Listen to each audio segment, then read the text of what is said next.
As she stood in front of her 5th grade class on the first day of school, she told the children an untruth. Like most teachers, she looked at her students and said that she loved them all the same. However, that was impossible, because there in the front row, slumped in his seat, was a little boy named Teddy Stallard.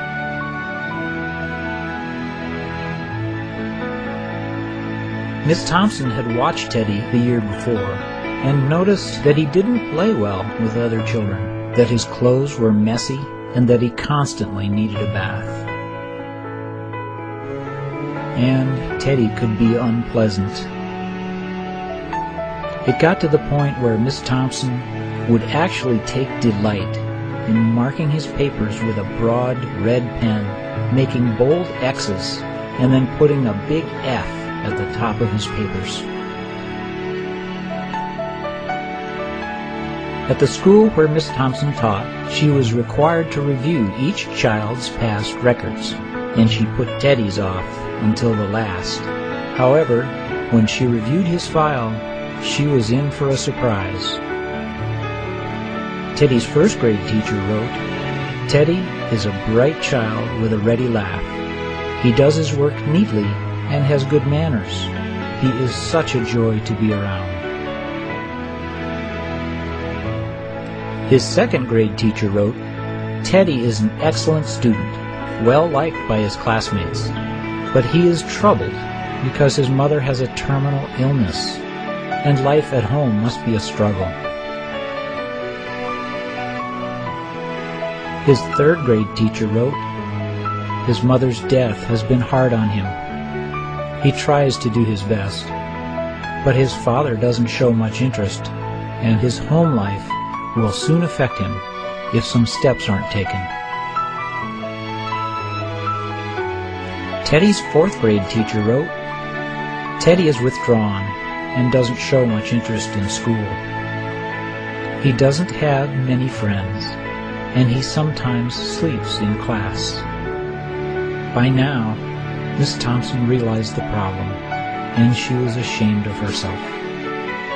She felt even worse when her students brought her Christmas presents, wrapped in beautiful ribbons and bright paper, except for Teddy's.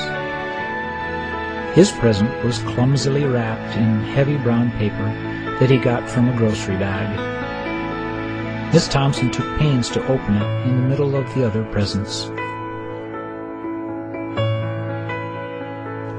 Some of the students started to laugh when she found a rhinestone bracelet with some of the stones missing and a bottle that was 1/4 full of perfume, but she stifled the children's laughter when she exclaimed how pretty the bracelet was, putting it on, and dabbing some of the perfume on her wrist.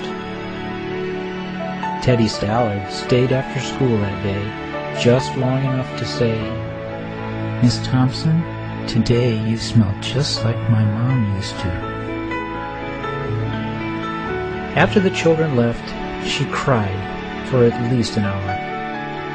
On that very day, she quit teaching reading, writing, and arithmetic. Instead, she began to teach children. Miss Thompson paid particular attention to Teddy. As she worked with him, his mind began to come alive. The more she encouraged him, the faster he responded. By the end of the year, Teddy had become one of the smartest children in the class. And, despite her lie that she would love all the children the same, Teddy became one of her teacher's pets. A year later, she found a note under her door from Teddy, telling her that she was the best teacher he'd ever had in his whole life. 6 years went by before she got another note from Teddy.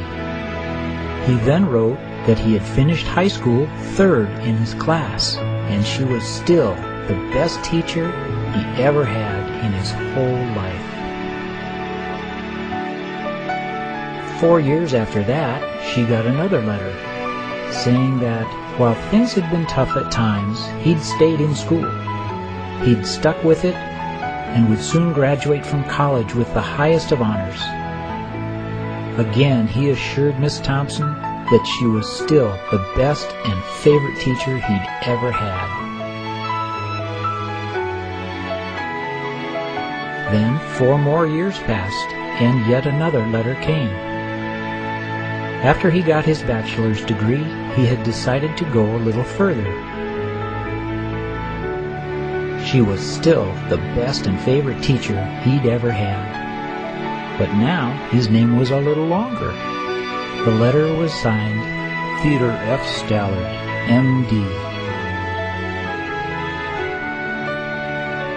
The story does not end here. There was yet another letter that spring.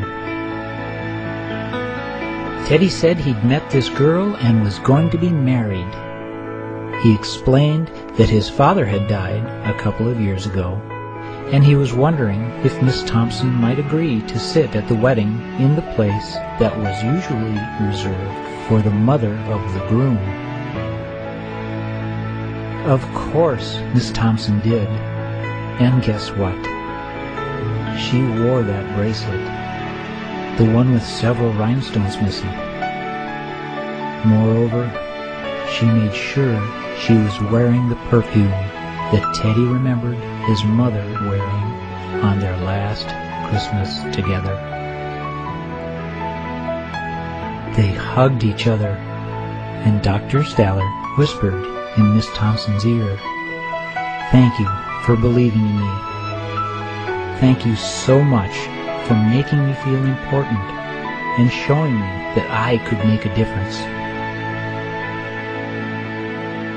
Miss Thompson, with tears in her eyes, whispered back. She said, "Teddy, you have it all wrong. You were the one who taught me that I could make a difference. I didn't know how to teach until I met you."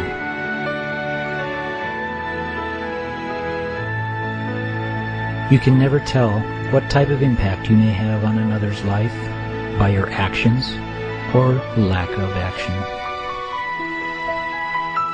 Please consider this fact in your venture through life, and just try to make a difference in someone else's life today.